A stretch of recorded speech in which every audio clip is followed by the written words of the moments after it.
you can't be motivated when you don't like it.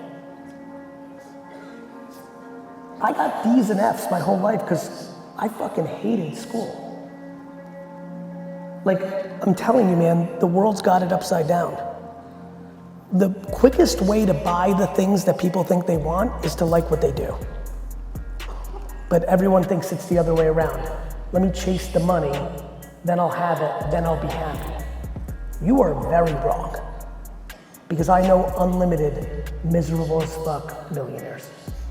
Yeah, I think the things that, when people look at people accomplishing wealth or commercial success, it's just very obvious that the fuels are very opposite. It's almost like Star Wars had it all figured out, right? Like, the Force and the dark side are actually very close. But in the end, good wins. And I believe that. I think most people achieve big things from a heavy driver of deep insecurity. They're gonna fucking show the world, fuck you mom and dad and the world, and it just drives them. And I think there's another energy, which is rarer, is they just love everything and everybody, and it just like the love drives them. And so it's a simple game of love and hate. And the more extreme you are on those two energies, the more you've got fuel to create commercial success. The issue is, if you build your financial and commercial success through insecurity and darkness, it's not sustainable once you get there. The reason there are so many people in the world that have made but then lost is because that's what happened to them. And so I just feel like a lot of people get to a mountain that they put on a pedestal, and then they get there and it's really bad. And so this is why I'm so passionate about self-esteem and self-awareness and all the shit I talk about, because I'm old enough now to have watched a lot. I've lived in a lot of rooms. I've been in all sorts of places, from the dirt to the penthouse. And it's just very clear to me what life's about and how everybody's interacting. And I just want people to be happier because it feels nice. I think it was, like, this is why it's so fun for me to talk about things I do. I don't think it has anything to do with me. It was all built. I'm the byproduct of my parents and my environment.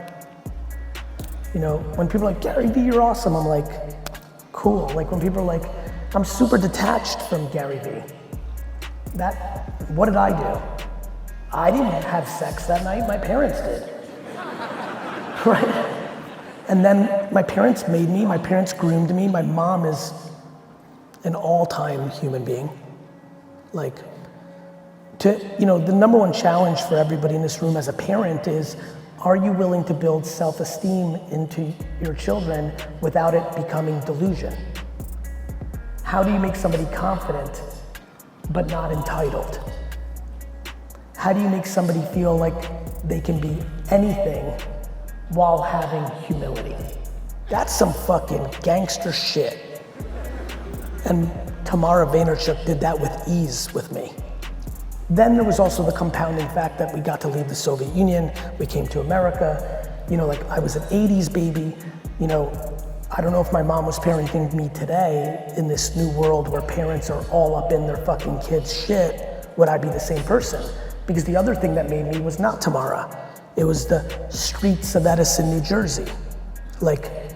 I think that who I am today would be different if I didn't get into fights in middle school, right? I think one of the biggest problems in the world is, I think kids should be fighting each other more.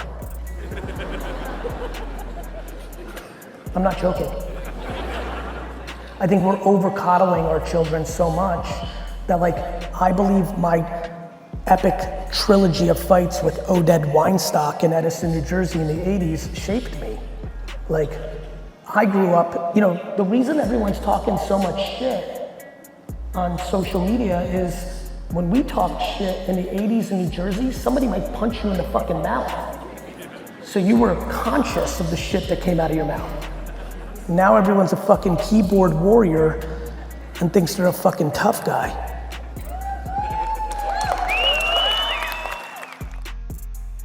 Let me paint you a scenario. You wake up and you grab your phone and you start consuming content, and you see something, and you decide to make somebody feel bad because you leave a shitty comment on their content. Could you imagine a worse existence?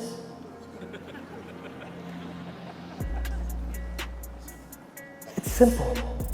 Like, if somebody's shitting on you in the comments and says you're stupid or you're ugly or you're this and that, don't feel bad for you, feel bad for them. I don't know, I deal with it very easily. But you also have to be careful. The biggest reason people struggle with negative comments is because they believe the positive comments. The reason I'm able to deal with so much negative comments is because when people say I'm the greatest, I don't believe them either. The reason so many people are vulnerable is they have selective enjoyment of the comments. When people say you're awesome, you're like, yeah. Which means when people say you're shit, you're like, yeah. And for me, I just don't believe it at all in either direction. I'm not here for the validation or the teardown. I'm here for the process. Yeah, I love the game of business. I love sports. Sports is the best because there's a score and somebody won. You know? Like, I love that shit. It's why I hate 8th place trophies. Like, you're teaching kids that losing is bad when it's great. Like, I love when kids cry when they lose. I'm being dead serious. You show me a 9-year-old who starts crying the second they've lost, I'll show you a kid that I'm ready to hire on the fucking spot. People are like, don't be a sore sport. They fucking care. We're like trying to like suck out all the good shit. Like, I love sore sport.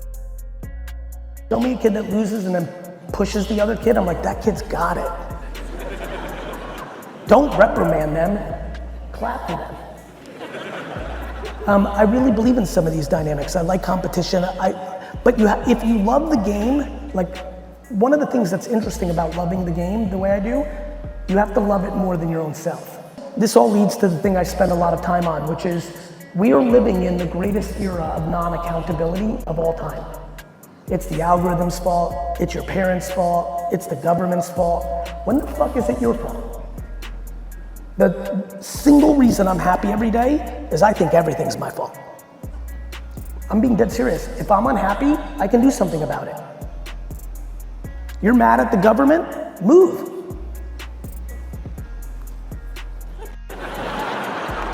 No, really, you're in fucking Australia. So if you really hate what the fuck is going on, leave. Like, sitting around the table and shitting on politicians when you're not even voting is some fucking bullshit. You know, I think, look, some people struggle with the camera, that's okay. Like, maybe you can write, or maybe you can audio. But if you're gonna go in front of the camera, talk about what you know. But you don't need to be an expert. You're the expert of your life experiences. You can talk about anything. And I'd highly recommend talking about stuff that you're interested in, because it becomes sustainable. A lot of people fail because they talk about shit they think money will be in. You know, the amount of people that I've physically watched in the last 4 years go from cannabis experts to NFT experts to real estate experts. I mean, now they're fucking AI experts. I mean, like, fucking assholes. The only thing they're experts at is sucking. And because it's selfish, when you put expert in your name, it's almost immediately an indicator that you want other people's money.